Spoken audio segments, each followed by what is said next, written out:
Hello friends, welcome back to my YouTube channel English grammar with Suryavanshi. स्वागत है आपका हमारे चैनल पर। और आज की इस वीडियो में हम डिस्कस करने वाले हैं एपोस्ट्रोफे फिगर ऑफ स्पीच को।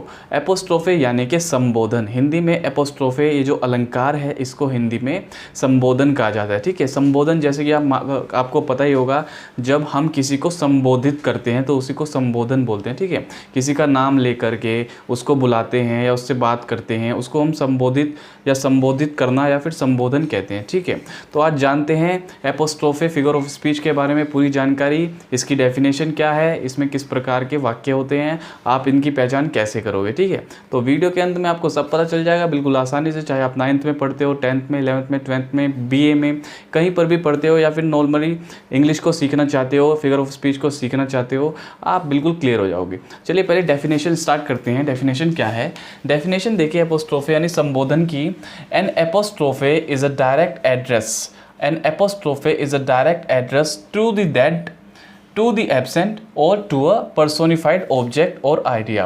To the dead, to the absent, or to a personified object or idea. क्या अर्थ है इस परिभाषा का, इस डेफिनेशन का? इस डेफिनेशन का मतलब है संबोधन। ये जो एपोस्ट्रोफे है ये एक ऐसा अलंकार है जिसमें किसी मृतक से, यानी जो मरा हुआ है, डेड, ठीक है, या फिर कोई अनुपस्थित व्यक्ति है जो वहाँ पर मौजूद नहीं है, कोई अनुपस्थित व्यक्ति है, या फिर कोई पर्सोनिफाइड आइडिया है। पर्सोनिफाइड यानी कि मानवीकृत विचार है, मानवीकृत पदार्थ या फिर कोई मानवीकृत विचार है, उससे उसको संबोधित किया जाता है। ठीक है, उसको संबोधित किया जाता है या फिर उससे बात की जाती है। ठीक है, संबोधन का मतलब यही है कि उसका नाम लेकर हम उससे बात करते हैं। ठीक है, एक संबोधित करते हैं, हम उसको एड्रेस करते हैं। ठीक है, यहाँ पर बोला है ना, direct address to the dead, to the absent और टू अ पर्सोनिफाइड ऑब्जेक्ट और आइडिया। ठीक है, तो ये इसकी डेफिनेशन है कि जो संबोधन है एक ऐसा अलंकार है जिसमें हम मृतक से या किसी अनुपस्थित व्यक्ति से या फिर किसी मानवीकृत पदार्थ या विचार से को संबोधित करते हैं या उससे बात करते हैं। यही इसका अर्थ है डेफिनेशन का। ठीक है, छोटी सी डेफिनेशन है, याद करने में कोई दिक्कत नहीं आएगी। ठीक है, अब देखिए पहचान क्या है। ये देखिए सबसे बड़ी पहचान ये है इसकी, ये जो संबोधन का जो चिन्ह है, ठीक है, जो संबोधन का ये एक्सक्लेमेटरी मार्क कहलाता है वैसे तो, लेकिन यहाँ पर ये संबोधन के चिन्ह के रूप में प्रयोग होता है। अगर ये चिन्ह आपको कहीं दिखता है तो समझ जाइए कि वहाँ पर ये एपोस्ट्रोफे अलंकार है। या फिर आपको ये AH दिख जाए कहीं पर, H ऐसे अह लिखा है, या फिर ऐसे OH लिखा हुआ है ओह, या फिर खाली O से स्टार्ट हो रहा है। अगर इनमें से किसी से स्टार्ट होता है वाक्य तो वो भी हमारा क्या होगा, संबोधन होगा, यानी हमारा एपोस्ट्रोफे फिगर ऑफ स्पीच होगा। चलिए देख लेते हैं किस तरह के इसमें वाक्य होते हैं। बहुत ही आसान है दोस्तों।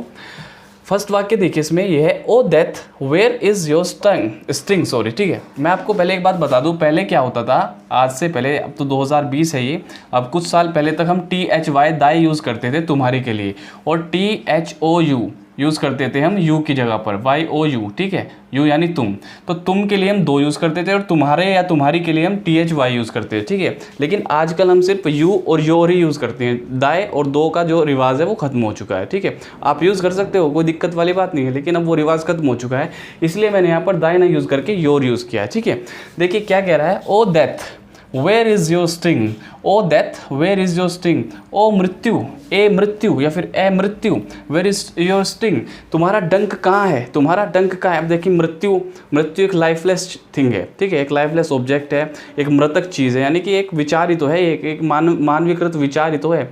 इससे हम उसका नाम ले रहे हैं ए मृत्यु और उसको संबोधित कर रहे हैं कह करके ए मृत्यु, और पूछ रहे हैं वेयर इज योर स्टिंग, तुम्हारा डंक कहाँ है, उससे पूछ रहे हैं तुम्हारा डंक कहाँ है। तो ये हमारा क्या हुआ, एपोस्ट्रोफे फिगर ऑफ स्पीच हुआ। ठीक है, ये इसकी पहचान है।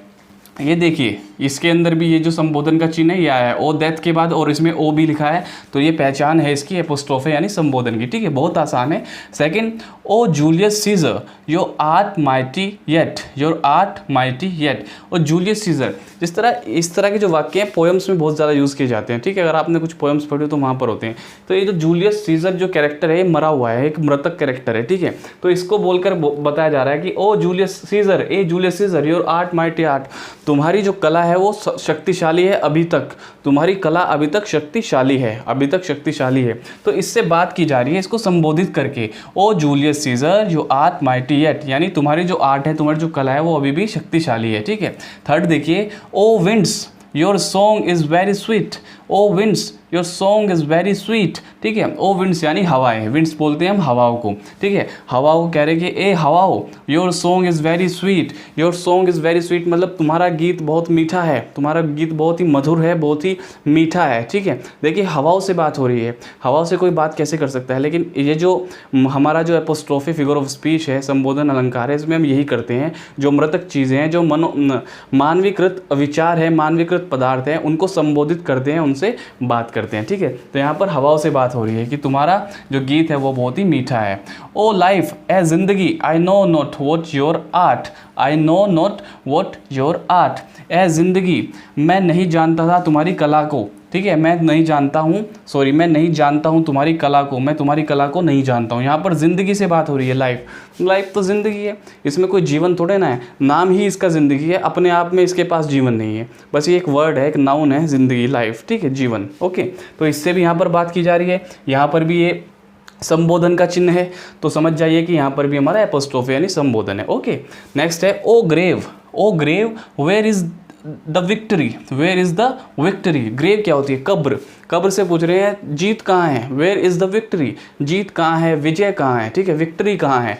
तो ग्रेव से बात हो रही है, कब्र से बात हो रही है, उसको संबोधित कर रहे हैं, ठीक है, संबोधित कर रहे हैं, इसलिए यहाँ पर एपोस्ट्रोफ है, इसमें भी ये चिन्ह मिलेगा आपको संबोधन का, जिससे आप पहचान जाओगे। O liberty what crimes have been committed in your name और इन दाई नेम। यहाँ पर मैंने आपको लिखकर भी बताया है कि योर का मतलब दाई होता है, यानी तुम्हारा, ठीक है, या तुम्हारा या तुम्हारी। ओ लिबर्टी को हिंदी में बोलते हैं स्वतंत्रता, आज़ादी।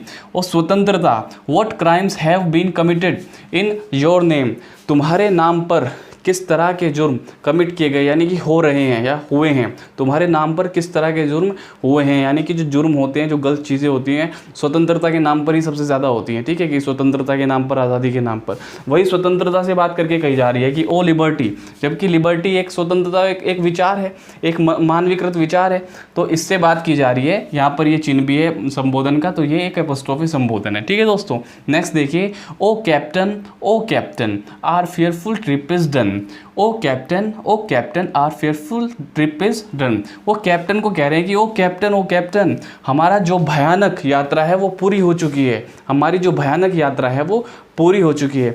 अब कैप्टन, ये एक पोयम है, ठीक है, एक पोयम है, इसमें आप चाहे तो इसको मृतक मान लीजिए कि जो उसके सैनिक है वो कैप्टन को कह रहे हैं कि जो हमारी यात्रा थी, भयानक यात्रा, हमने युद्ध लड़ा, वो पूरी हो चुकी है, ठीक है। या आप मान लीजिए कि अनुपस्थित है, वहाँ पर एब्सेंट है, ठीक है, तो अनुपस्थित व्यक्ति से भी इसमें बात की जाती है, उसको संबोधित करके, यानी उसका नाम लेकर के, जैसे O captain our fearful trip is done, यहाँ पर भी ये यहाँ पर सिंबल है हमारा, ठीक है, ये चिन्ह है, ठीक है। नेक्स्ट देखिए, love let us be true to one another, love let us be true to one another. यहाँ पर लव यानी प्रेम से बात की जा रही है, प्यार से बात की जा रही है कि चलो एक दूसरे के प्रति सच्चे हो जाएं, चलो एक दूसरे के प्रति सच्चे हो जाते हैं, या फिर सच्चे हो जाएं, ठीक है, एक दूसरे के प्रति सच्चे हो जाएं। तो प्रेम से बात हो रही है, लव से बात हो रही है, ये भी एक मानवीकृत विचार ही तो है, ठीक है, एक मानवीकृत विचार, एक पर्सोनिफाइड आइडिया तो है। तो यहाँ पर भी इससे बात हो रही है, यहाँ पर AH आया है ना, तो इसका मतलब क्या है, इसका मतलब है कि यहाँ पर भी संबोधन एपोस्ट्रोफ है। यहाँ पर ये वाला चिन्ह आपको नहीं मिला, लेकिन यहाँ पर आपको AH मिल गया, ठीक है, जैसे मैंने आपको बताया था। और ये भी ना मिले, आप देखिए जो नाउन है लव, प्रेम भी तो एक नाउन है, नाउन किसको बोलते हैं, संज्ञा। हम किसी चीज़ के नाम को कोई नाम दे देते हैं, उसको संज्ञा बोलते हैं, नाउन बोलते हैं। तो इस चीज़ को हमने प्यार का नाम दिया है, ठीक है, लव, तो ये भी एक नाउन है। तो नाउन के बाद कोमा आया है, नाउन से पहले कोमा आया है, तो अगर नाउन के बाद कोमा आता है, नाउन से पहले कोमा आता है, तो आप समझ जाइए कि यहाँ पर भी एपोस्ट्रोफ यानी संबोधन है, ओके। नेक्स्ट देखिए, O world, O life, O time, O world, O life, O time, on whose last steps I climb, on whose last steps I climb। वो कह रहा है कि ए दुनिया, ए जिंदगी, ए समय, ए दुनिया, ए जिंदगी, ए समय, on whose last steps I climb, ठीक है, I climb, मैं किसके आखिरी कदमों पर चढ़ूँ, मैं किसके आखिरी कदमों पर चढ़ूँ, समय के, दुनिया के, या ज़िंदगी के, ठीक है। लेकिन इन तीनों से कोई संबोधित कर रहा है कि वर्ल्ड, क्या मैं तेरे कदमों पर चढ़ूँ, ओ लाइफ, क्या मैं तेरे कदमों पर चढ़ूँ, ओ टाइम, क्या मैं तेरे कदमों पर चढ़ूँ, मैं किसके कदमों पर चढ़ूँ, किसके आखिरी कदमों पर चढ़ूँ, यानी समय के, ज़िंदगी के, या फिर दुनिया के, ठीक है। तो यहाँ पर वर्ल्ड, लाइफ, ओ टाइम, इन सबको संबोधित किया जा रहा है, तो इसका मतलब यहाँ पर एपोस्ट्रोफ है। और ऊपर से आप ये वाला चिन्ह भी देख सकते हो, ठीक है, ये चिन्ह भी आया हुआ है, ठीक है, ओ भी आया हुआ है। तो इससे साबित होता है कि यहाँ पर एपोस्ट्रोफे है, संबोधन है। ठीक है, देखिए सिमिल को पहचानने, जो सिमिल हमारे पास है, जो सिमिल मैं आपको पढ़ा चुका हूँ, अलंकार है जो, ठीक है, उपमा, उपमा को अगर आप पहचानना चाहते हो तो उसमें एज, लाइक और सो का इस्तेमाल होता है। ठीक है, एज, लाइक और सो का इस्तेमाल होता है। उसके बाद जो मेटाफर होता है, मेटाफर में क्या होता है, कुछ भी नहीं, उसका जो सीधा सा रूल है कि वो भी सिमिल ही होती है लेकिन छुपी हुई होती है, उसमें एज और लाइक और सो का इस्तेमाल नहीं होता है। ठीक है, इसमें इज वोज का इस्तेमाल कर देते हैं, इज एम आर का इस्तेमाल कर देते हैं, ऑक्सिलरी वर्ब्स का, लेकिन is like so, as like so का इस्तेमाल नहीं करते। तो वो भी इसी तरीके से होता है। और इसका मैंने आपको बताया दिया कि सिंबल चिन्ह होता है और बाकी ए एच आ जाए, ओ एच आ जाए, या फिर ओ आ जाए, या फिर नाउन से पहले कोमा आ जाए, तो आप पहचान सकते हो कि यहाँ पर एपोस्ट्रोफे फिगर ऑफ स्पीच है और हमें ये करना है। आप 9th में हो, 10th में हो, 11th में हो, 12th में हो, BA में हो, कहीं पे भी, कैसी भी आप पढ़ाई कर रहे हो, ये आप आराम से पहचान जाएंगे और आप उत्तर बिल्कुल आसानी से दे पाएंगे। ठीक है, तो ये था हमारा एपोस्ट्रोफे यानी कि संबोधन अलंकार। संबोधन अलंकार आज की इस वीडियो में मुझे आपको ये समझाना था। अब मिलते हैं अपनी नेक्स्ट वीडियो में नेक्स्ट फिगर ऑफ स्पीच के साथ। Thank you.